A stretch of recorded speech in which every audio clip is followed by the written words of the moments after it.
Zakwedi, Andira Kutundavola. André, nous vous donnons la parole. Bonjour. Bonjour Yumna, Ramlati Ali, bonjour. Bonjour Andy, bonjour à tous et à toutes.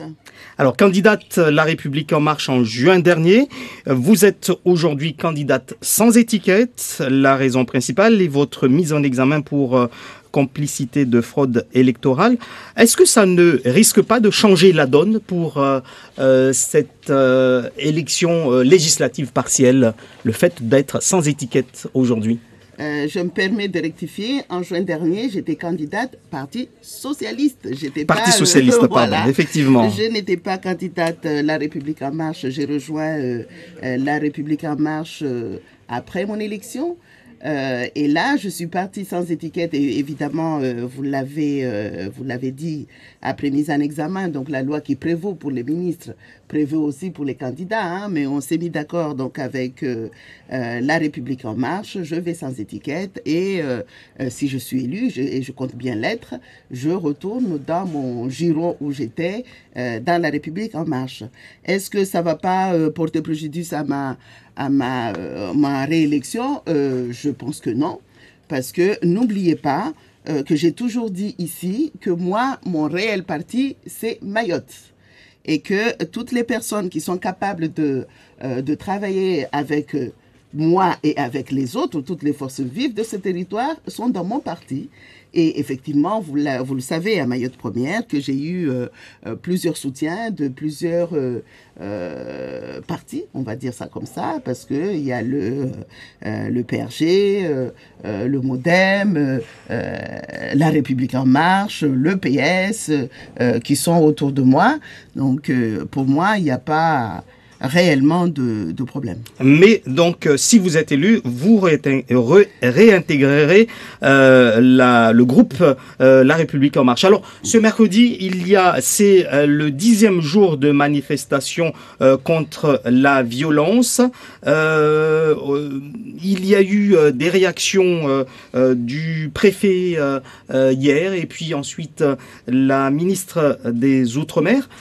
D'abord, si vous étiez aujourd'hui député, qu'auriez-vous pu faire pour répondre aux attentes des Mahorais sur ce problème-là?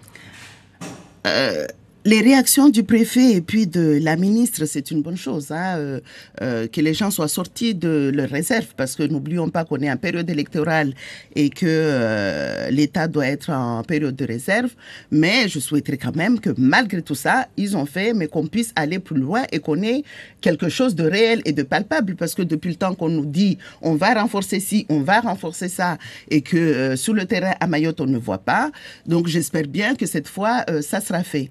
En tant que député, c'est d'abord relayer la parole de la population. N'oublions pas qu'un député, c'est un député de la République, c'est pas le député du territoire même.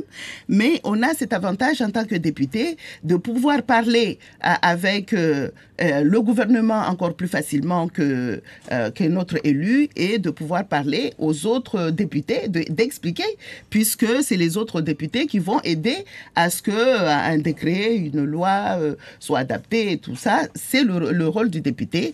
Et ça, je m'en serais pas privé. Et comme vous le savez, hein, Mayotte Première, il y a un projet de loi sur l'immigration et puis le droit d'asile qui a été déposé le 21 février à l'Assemblée nationale, et que on est en train de voir... enfin, le travail a commencé, si vous voulez. Par exemple, le 7 mars,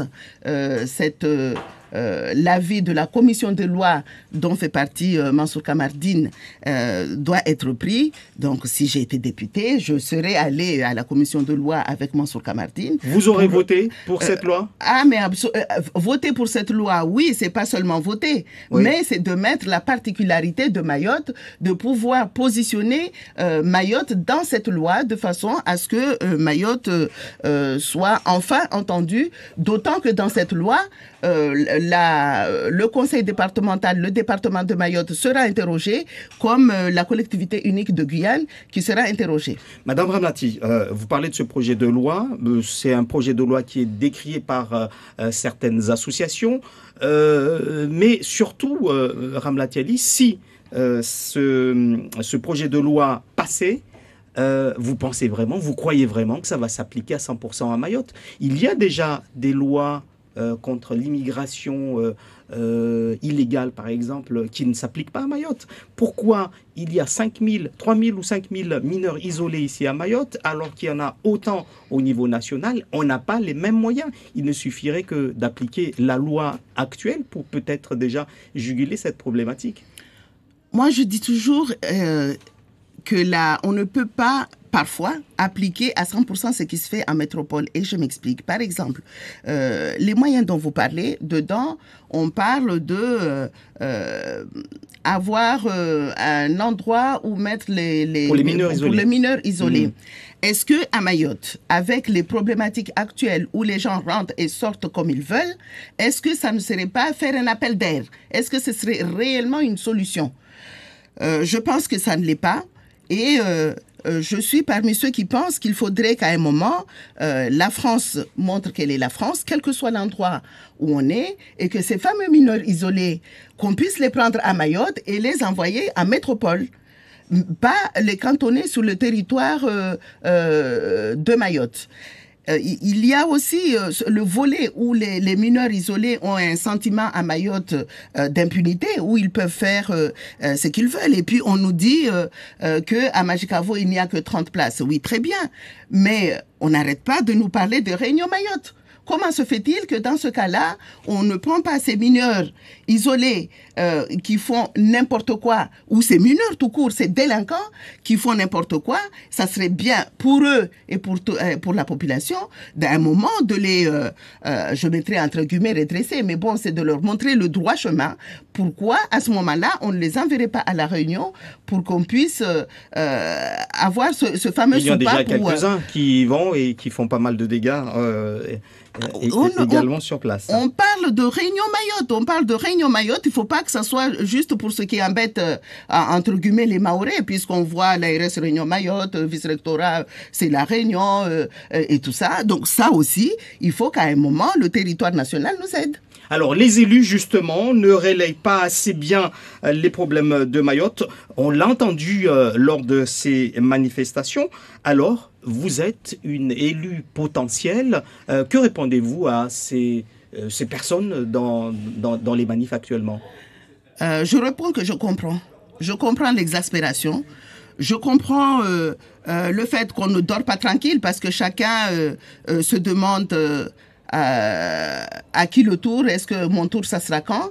Je profite de l'occasion qui m'est donnée aujourd'hui de parler pour dire à mon collègue, le docteur Abdul Jabbar Saïd Kombo Yakout, tout mon soutien par rapport à ce qu'il a subi récemment, tout en rappelant que le même docteur Saïd Kombo Yakout Abdul Jabbar a été un moment mis en examen parce qu'il avait osé corriger un mineur isolé un mineur qui était rentré chez lui. Donc aujourd'hui, c'est lui qui subit. Donc, je ne peux pas ne pas comprendre cette exaspération. Maintenant, comme je l'ai dit tout à l'heure, c'est le moment ou jamais que les parlementaires puissent, que ce soit le Sénat ou l'Assemblée nationale, puissent positionner d'une manière efficace Mayotte dans ce processus de loi qui va arriver. Si cette loi est décriée sur le territoire national, nous, à Mayotte, on n'est pas dans la même position comme en Guyane. Et j'en profite que le 27 mars, l'avis de la commission sociale va être interrogé. Et si la population me fait confiance, je le dis ici haut et fort, que je porterai la motion, puisque je sais que les élus travaillent avec les organisateurs de la manifestation pour faire une motion, pour le faire envoyer en France métropolitaine, à l'Assemblée nationale, chez nos dirigeants. Et donc, ça serait l'occasion de faire porter la parole de Mayotte et de dire ce que veulent le Mahorais sur son territoire. Alors, Gérard Collomb, le ministre de l'Intérieur, veut faire de Mayotte une zone de sécurité prioritaire, mais il y aura une étude avant cela. Franchement, est-ce que vous pensez qu'il faut encore des études pour placer Mayotte en zone sécurité prioritaire, alors que c'est une demande des élus mahorais qui date déjà de plusieurs années? Cette demande date depuis 2010.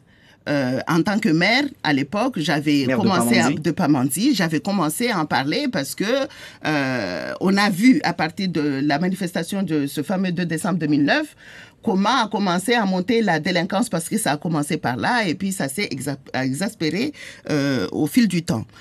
À l'époque, on nous répondait oui, mais c'est pas réellement, ce territoire n'est pas aussi chaud que ça, il n'y a pas autant de morts. Je peux comprendre, il n'y a pas de morts, et heureusement parce qu'on est dans un petit territoire. Mais aller dire qu'on fait des études, les études à Mayotte, on en a marre. Des études, il n'y a que ça ici. Tout l'argent qui est mis pour des études IGAS, pour des études ci, des études ça, si tout cet argent-là arrivait sur ce territoire, je pense qu'on serait très riche.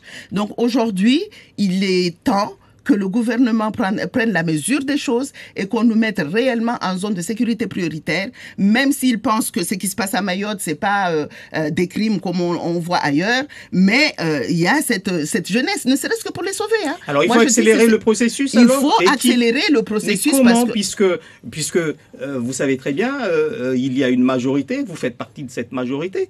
Je ne sais plus, mais je vais l'être. Voilà, alors comment faire pour accélérer cela alors que vous n'avez pas été entendu, ceux qui étaient là déjà n'ont pas été entendus?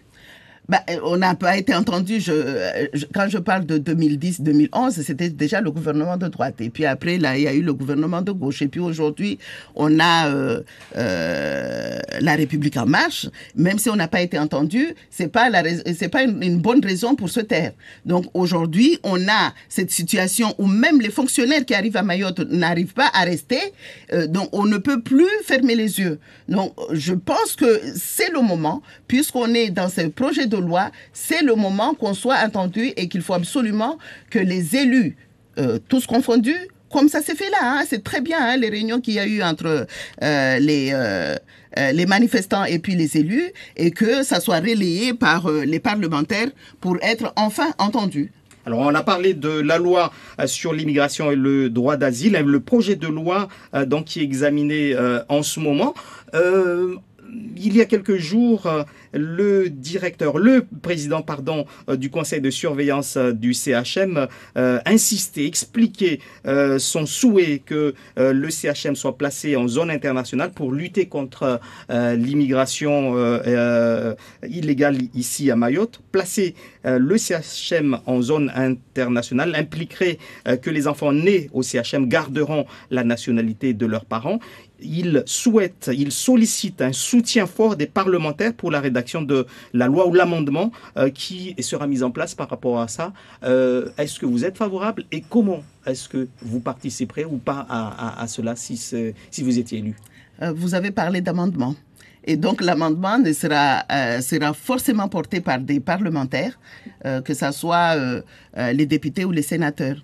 Et je pense que là-dessus, je rejoins tout à fait le président du conseil de surveillance du CHM et d'autres parlementaires qui sont dans cette optique-là. Maintenant, on a posé la question de est-ce que réellement ça sera appliqué? Est-ce que réellement ces enfants nés auront la nationalité de leurs parents? C'est pas si clair. On nous a répondu qu'il fallait... Absolument, on a commencé à en parler. Hein, on a commencé à en parler et on nous dit que c'est pas si clair que ça et qu'on allait poser la question au Conseil constitutionnel, au Conseil d'État. Donc maintenant, il faut absolument, effectivement, que les parlementaires travaillent sur ce point-là.